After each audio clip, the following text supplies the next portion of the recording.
bila kuanisha wakati, niende moja kwa moja kwenye maoni yangu ya hotuba yangu ya leo. Mwenyezi Mungu Subhanahu wa Ta'ala ndani ya kitabu cha Qur'an yako maneno Allah Subhanahu wa Ta'ala ameyatumia kuwapigia mfano viumbe wasiokuwa Waislamu, wasiokuwa wanadamu, kwa lengo la wanadamu wapate ibra, wapate mazingatio. Mimi leo nitamnukuu kiumbe mmoja dhaifu sana ambaye Mwenyezi Mungu Subhanahu wa Ta'ala alimtumia kutoa mfano kwa namna gani watu waishi kwenye Uislamu. Mwenyezi Mungu Subhanahu wa Ta'ala alikuwa akimweza Nabii Suleiman, anasema wahushira li Suleimana junuduhu min al-jinni wal-insi wat-tayri fahum yuzaun. Kisha akasema Allah, hatta idha ataw ala wadi an-namli qalat an-namla ya ayyuha an-namlu udkhulu masakinakum la yahtimannakum Suleiman wa junuduhu wa hum la yash'urun. Hii ni maana ya hotuba yangu leo. Mwenyezi Mungu Subhanahu wa Ta'ala anampigia mfano simulizi, anasema Allah Subhanahu wa Ta'ala, hatta idha ataw, Nabii Suleiman alikuwa kwenye matembezi ya ziara zake ya Makka. Kisha Mungu anasema hatta idha ataw ala wadi an-namli, akatembea mpaka kwenye bonde la mchungu. Anasema faqalat namlatu, akasema simizi mmoja kwa mwenyezie, ya ayyuha an-namlu, enyi simizi zangu, udkhulu masakinakum, ingieni katika majumba yenu, la yahtimannakum Suleiman wa junuduhu wa hum la yash'urun. Sio Suleiman akaja kwa kwenda yeye afahamu. Sasa angalia concept ya hii aya. Mwenyezi Mungu Subhanahu wa Ta'ala alitolea mfano mdudu ambaye asiyekuwa na akili. Simizi mmoja kafanya tukio kubwa la kuokoa wenzake ambao wenda wamepata na adhabu kubwa iliyokuta. Nabii Suleiman alipokea jeshi lake kwa kutokumuona simizi, akawaambia wenzake, ya ayyuha an-namlu, enyi simizi wenzangu, udkhulu masakinakum, ingieni katika majumba yenu, la yahtimannakum Suleiman wa junuduhu wa hum la yash'urun. Moja ya mafunzo ya aya hii ni kuwa na mapenzi watu baina yao. Mwenyezi Mungu Subhanahu wa Ta'ala kapigia mfano simizi ambaye kiumbe asiyekuwa mwanadamu, lakini leo kwa binadamu maisha yetu mnapaswa kuwa na mapenzi ya kuleta. Leo jiulize, wewe ni Muislamu, Islam ni miaka 40, 30, 50. Je, maisha unayoishi ni maisha ya Kiislamu? Mtume Muhammad sallallahu alaihi wasallam anasema, inama bu'ithu liutammima makalima al-akhlaq.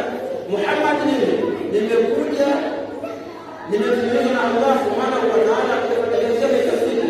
Leo wako kwenye Uislamu lakini tabia zao si za Kiislamu. Waangalie viumbe wasiokuwa watu. Mwenyezi Mungu Subhanahu wa Ta'ala amewatengeneza, amewafanya baina yao kwa wao wasiokuwa watu, kwa mfano wa mapenzi kati yao. Sisi Waislamu wa leo, je, tuna mapenzi kati yetu? Yakiwa mapenzi hayako, maana yake vice versa, kinyume chake kitakuwa ni ufikirishaji. Tutakuwa ni ufikirishaji, hatuna mapenzi.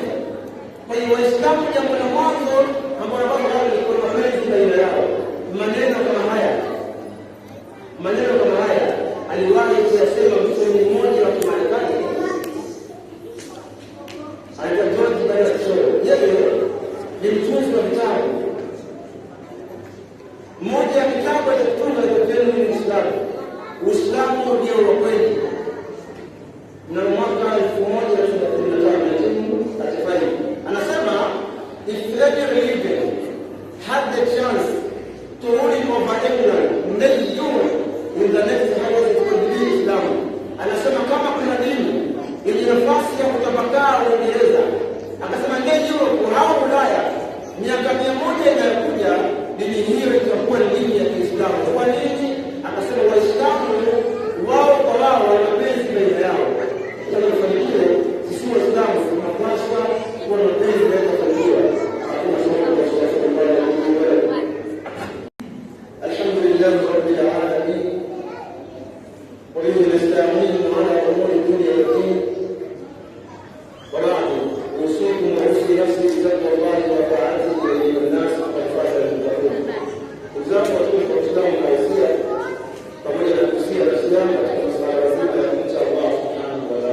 sababu kwa mwanadamu aliyekuwa bora leo ulimwenguni na kesho akhera isipokuwa mbora ni Allah subhanahu wa ta'ala.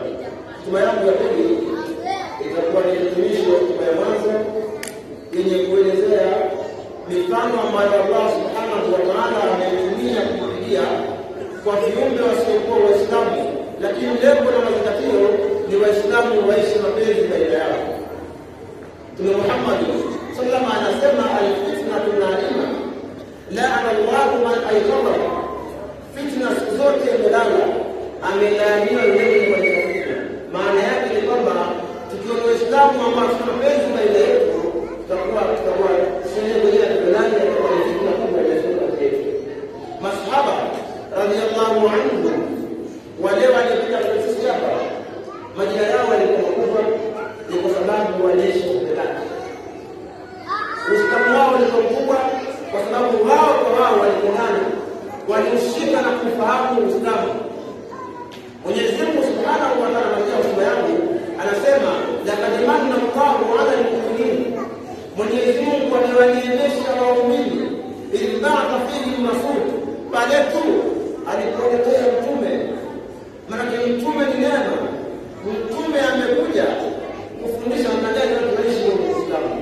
Tukitaka Uislamu kujiatua, Uislamu uendelee, jambo la kwanza kutengenezwa and first of all, jambo la kwanza tunapaswa kuwa na mapenzi baina yetu, ndio Uislamu utajiatua. Maana yake kama tutapendana, basi Uislamu hauwezi kwenda mbele.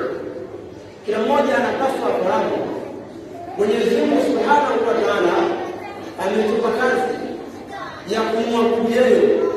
Ukisoma Qur'ani, Allah anasema alladhi khalaqa al-mauta walladhi khalaqa al-mauta wal hayata liyabluwakum, hapa ndio kazi, liyabluwakum ayyukum ahsanu amala. Mwenyezi Mungu kaumba mauti kisha kaumba uhai, liyabluwakum, ili apate kukuonjeni, hapate kupelekeni ayyukum, kati yenu ahsanu amala, ni nani mzuri wa matendo. Maana yake kila mmoja anapaswa aishi Kiislamu. Uislamu ni vipi? Uislamu, jambo la kwanza wenyewe Waislamu kuwa na mapenzi baina yetu, lakini mapenzi yalikuwepo mpaka tuyafuate yale ambayo Mwenyezi Mungu Subhanahu wa Ta'ala amefundisha. Mtume anasema la yadkhulu jannata hatta tu'minu, hamwezi peponi mpaka muamini, wala tu'minu hatta tahabu, lakini pia mwezi kuenda kupendana. Sharti la kwanza mwe muumini, la pili mpendane. Tunataka kufanikiwa leo duniani na kesho akhera, jambo la kwanza kupendana kwa Uislamu. Uislamu ndio kwa Mwenyezi Mungu.